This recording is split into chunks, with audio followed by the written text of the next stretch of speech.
Welcome back. Now, thousands of Trump supporters gathered for a rally in Pennsylvania on Saturday. The annual White House Correspondents Dinner was scheduled the same day, and the president traditionally joins press and celebrities at the event, although on this occasion Donald Trump chose to skip it, and his decision wasn't without criticism.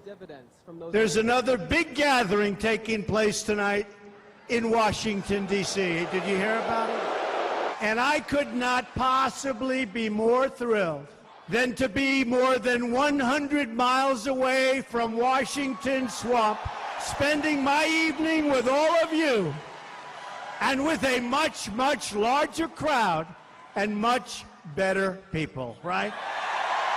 We gotta address the elephant that's not in the room. I think he's in Pennsylvania because he can't take a joke. We are here to celebrate the press, not the presidency. We are not fake news. And we are not the enemy of the American people.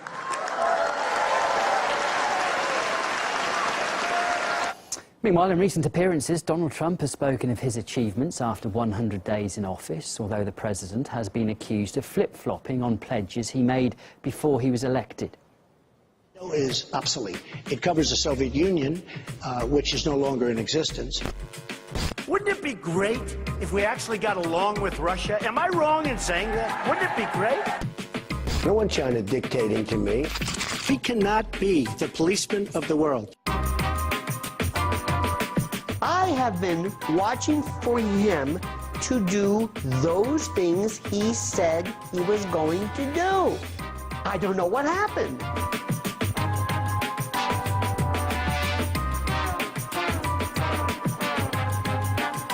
NATO alliance has been the bulwark of international peace and security.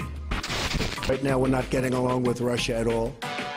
The relationship developed by President Xi and myself, I think, is outstanding. Tonight, I ordered a targeted military strike on the airfield in Syria. Does somebody come in and say, Mr. President, before you begin, we're going to tell you the way it is. This president made George Bush look like a dove in comparison. He went back on virtually everything he said. So to be fair to President Trump, it's not just him. But does he remember what he said? We have the tweets. Well, this week, President Trump also imposed import tariffs on a country that might actually surprise you. If you're thinking it's China or Mexico, do think again. Caleb Moppin explains. Throughout his presidential campaign, Donald Trump promised to do everything in his power to protect American jobs. That included standing up to the biggest rivals. In one corner, China. They take our money, they take our jobs, they take our base. We can't continue to allow China to rape our country. In the other, Mexico. I think NAFTA's been a total disaster. We lose a fortune with every deal we have. We don't get anything. Does Mexico come here and build a plant in the United States? Two clear enemies. So afterwards comes the action. Trump has finally decided to announce his tariffs, and they target Canada.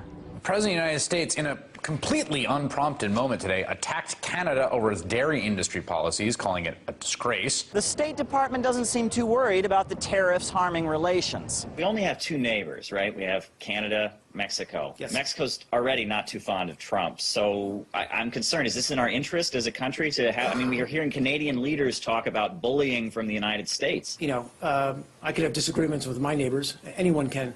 That doesn't mean that it undermines the relationship. Our relationship with Canada is rock solid. We decided to ask Americans just how worried they are about those northerly neighbors.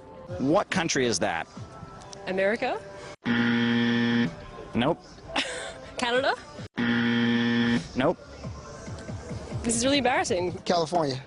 No, what country?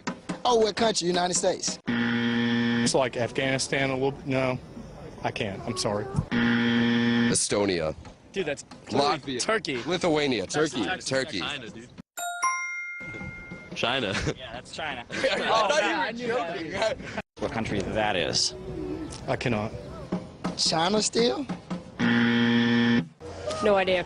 Fahim, do you know what country this is? Australia? It's not Australia. Okay, fine, Europe. That's London, right? That's UK, you know?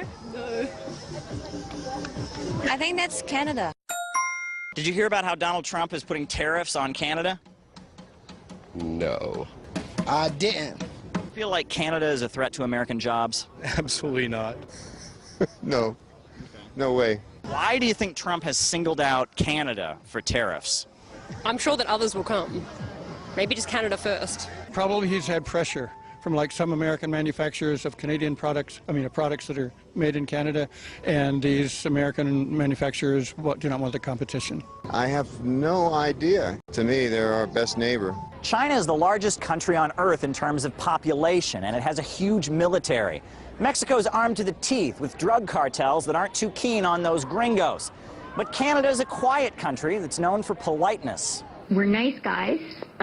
Politeness is something that we believe is a national virtue. But it's not an accident that hockey is our national sport. And when it comes to defending Canada's economic interests, we're going to play hard.